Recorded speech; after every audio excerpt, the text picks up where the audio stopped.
Assalamualaikum warahmatullahi wabarakatuh. Penonton AAF Official Channel, jumpa lagi dalam segmen analisis Pak AAF terhadap isu-isu terkini. Nah ini Pak AAF, Ya. baru-baru ini ada peristiwa politik yang cukup menarik, banyak diberitakan juga, yaitu dideklarasikannya Partai Masyumi atau Masyumi Reborn lah kemarin diistilahkan gitu. Nah ini Pak AAF melihat deklarasi Masyumi Reborn ini seperti apa Pak? Ya, jadi Masumi ya, Masumi ini Majelis Surah Muslimin Indonesia ya. Oke. Jadi tempat bermusyawarahnya kaum Muslimin Indonesia. Nah, makanya ada Muhammadiyah, ada NU, ada Persis, ada Al-Wasliyah, ada juga Al-Irsyad. Nah, inilah tempat wadah yang dibentuk oleh atau dibentuk pada waktu masa kolonial Jepang tahun 1943 ya. Nah, jadi Jepang juga perlu teman ya, perlu diterima di Indonesia ini agar dia bisa menghadapi lawannya itu sekutu ya. Jadi didirikanlah Masumi. Hanya saja sayangnya pada tahun 52 itu partai NU keluar. Dia tidak lagi bergabung. Dan pada tahun 55 pemilu pertama di Indonesia itu NU ya mendirikan partai sendiri dalam pemilu 1955 itu. Di samping ada PNI, ada Masumi, ada PKI dan lain-lain. Itu. Nah, jadi partai Masumi ini memang cukup mewarnai ya. Bahkan saya kira Di masa lalu besar lah, bisa dikatakan begitu nggak? ya, jadi memang dia partai yang besar karena dia dengan PNI itu waktu pemilu 55 hanya beda tipis. Oke. Unggul PNI tapi beda tipis. Oke. Sama-sama pemenang pertama ya, PNI, tapi Masumi ya di bawah sedikit gitu. Oke.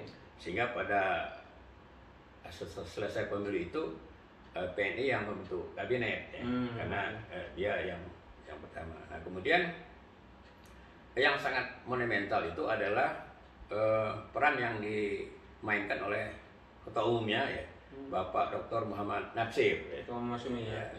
Jadi setelah dia terpilih sebagai ketua umum Masumi, kemudian dia menggagas ya apa yang dikenal dengan apa itu pidatonya itu mosi integral. Nah, itu. Jadi mosi integral itu ingin menyatukan seluruh Indonesia. Jadi negara-negara bagian dibubarkan, terbubar. Nah, kemudian Indonesia menjadi negara kesatuan Republik Indonesia.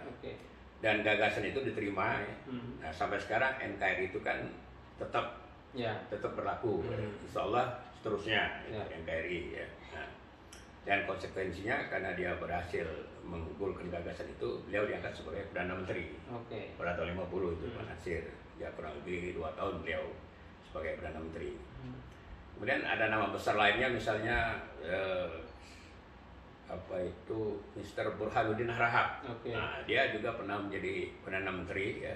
Di kadar Masumi ini juga pernah menjadi Perdana Menteri pada tahun 1955. Ya pas pemilu pertama itu. Jadi beliau yang bertanggung jawab terhadap pelaksanaan pemilu 55 itu, dan pemilu 55 ini ada pemilu yang berlangsung cukup fair kan. Cukup berlangsung jurdil lah gitu ya. Itu nama besar yang kedua. Ada nama besar lainnya di Partai Masumi ini, misalnya tokoh Saparudin Prawiranegara. Saparudin Prawiranegara ini pernah menjadi presiden pemerintahan darurat Republik Indonesia di Sumatera Barat. Dia ketika Soekarno ditahan oleh Belanda, dia sempat memberikan mandat kepada Saparudin untuk melanjutkan kepemimpinan pemerintahan ini. Jadi dia menyelamatkan Indonesia ini. Jadi sebagai presiden pemerintahan darurat, untuk kemudian setelah kembali ini mandatnya dikembalikan kepada Insinyur Soekarno. Nah, jadi ada juga nama-nama besar lainnya, misalnya Pak Sukiman Wirosanjoyo, Mr. Muhammad Rum, Pak Prawoto. Jadi memang pada waktu awal-awal kemerdekaan dan tahun 50-an, Masumi ini cukup berjaya dan cukup memberikan warna yang signifikan terhadap perpolitikan Indonesia. Jadi kalau sekarang ini ada keinginan untuk kerinduan akan kedahsyatan atau kegagahan Partai Masyumi ini untuk hidup kembali saya kira bisa dimaklumi. Makanya kemarin yang katanya tanggal 7 hari Sabtu kemarin dideklarasikanlah Partai Masyumi ini oleh tokohnya ya Kiai Haji Holil Ridwan di Dewan Dakwah. Nah, di Dewan Dakwah. Ya, dalam orasinya Pak Holil Ridwan ini ya minta agar Pak Amin Rais ya, Pak Ustadz Abdul Somad ya, untuk bergabung bersama dengan Partai Masyumi. Nah pada waktu itu Pak Amin Rais kan sudah memberikan tanggapan bahwa kalau ternyata Partai Masyumi lebih besar daripada Partai Umat, dia bersedia masuk ke Partai Masyumi dan Partai Umat dibubarkan. Nah, sementara kalau UAS, kalau menurut Pak Holil Ridwan, UAS siap, tapi kita belum ada tanggapan langsung dari UAS atas tawaran untuk menjadi anggota Majelis Syuro, atau bahkan kalau menurut Kiai Holil Ridwan, bila perlu jadi ketua umum ini UAS ini. Betul. Ya, memang kalau sudah lepas PNS-nya juga jadi bebas ya. Jadi kalau memang benar UAS-nya bersedia, ini ya cukup mantap. Tapi pernah juga pada waktu yang lampau Kiai Haji Hanunan Jet itu kan dai, kemudian menjadi ketua umum partai, ya Partai Bintang Reformasi PBR. Tapi dia tidak begitu betah, hanya baru berapa tahun dia sudah masa jenuh, sehingga tidak banyak aktif lagi di partai itu. Nah, ya nanti kalau memang UAS mau, ya mudah-mudahan dia betah ya, karena biasa sebagai dai kemudian jadi ketua umum partai politik itu tentu beda ininya, kehidupannya. Nah ini menurut saya ya. Tapi kalau Pak Aaf melihat potensi Partai Masyumi Reborn ini, kan segmennya berarti segmen di partai-partai Islam, Pak ya. Nah ini kira-kira potensi kedepannya Pak Aaf melihatnya seperti berpeluangkah untuk mengulang kejadian masa lalu misalkan, atau masuk ke Senayan paling tidak? Ya kalau menurut saya memang berat ya itu menghadapi rintangan-rintangan, karena para partai Islam itu ya sudah cukup seperti PKS kan, sudah cukup mengakar, dia punya ranting di kelurahan misalnya, mereka sudah punya perangkat, misalnya punya mobil-mobil ambulan, itu ada hikmat atau berbaktinya kepada masyarakat. Nah, namun bila UAS Pak Amin Rais dan Imam Besar Habib Rizik Syihab